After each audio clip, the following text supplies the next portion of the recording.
Mr. Hanekom, our elders and mentors, esteemed guests. If the universe could be said to have a sense of irony, then this spot, where we all are today, must be the greatest example of that irony. This is a country that we have, in which we've had centuries of racial oppression. In fact, we invented a whole system of legalized exclusion and hatred. We then baptized it with a theology which said that if you're human, you must be white. Because black people come from baboons and white people come from God.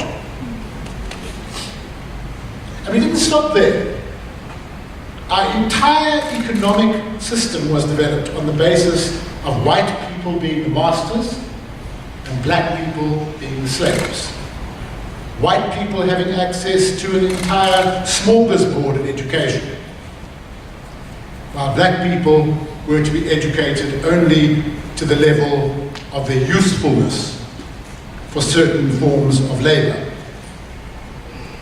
We ensured that only white people would benefit from access to healthcare. Only white people would live in decent houses with running water, in leafy suburbs, with their safety and security secure. Because why? Because only white people were considered to be human. And a lot of what was articulated and put into practice during the apartheid years of South Africa stood on the shoulders of what had been brought to the continent by colonialism. And the ravages of both apartheid and colonialism remain with us to this very day. But it is here, if I may simply emphasize the message that the minister has given us, in this place, that we find another message. Because this place and the message that it brings does not belong to Gauteng. It does not belong to South Africa. It does not even belong to Africa.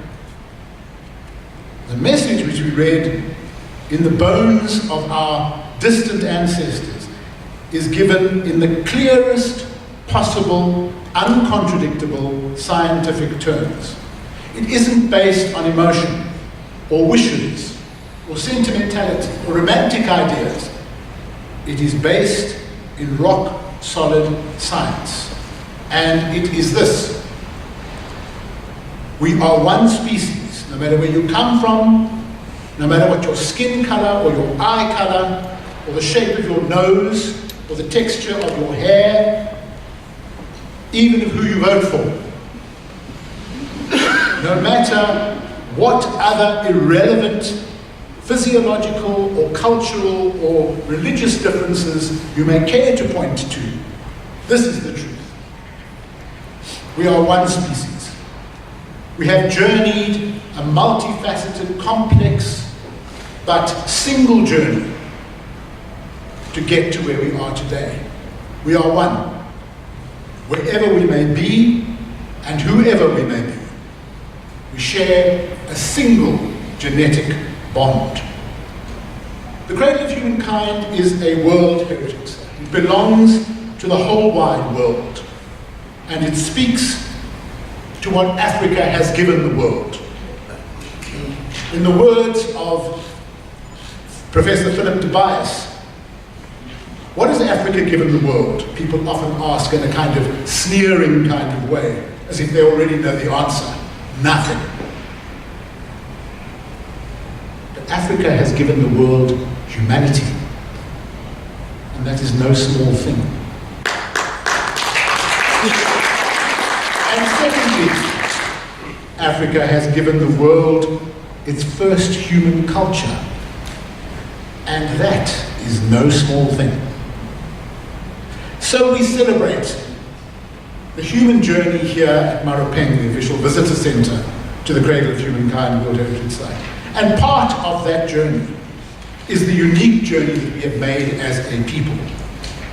And Ahmed Kathrada, his extraordinary and unique contribution to our struggle is both testimony to the incredible sacrifices that many of our people made in that struggle, but also to the wonderful diversity of the combatants and leaders in our struggle. The Long March to Freedom procession is a testimony to that wonderful diversity, to the leaders whom we celebrate and remember. It is an honor and a privilege to welcome Uncle Kathy to take his rightful place amongst the heroes and heroines of our struggle for freedom and democracy. These, whom we acknowledge and remember in this procession, were extraordinary people, not only from South Africa, but people the world over who stood for freedom and democracy in our land. This procession tells us all that we can do better, we can do more, we can and will overcome the darkness. And so I say to you all, wherever you come from, welcome home. Thank you very much.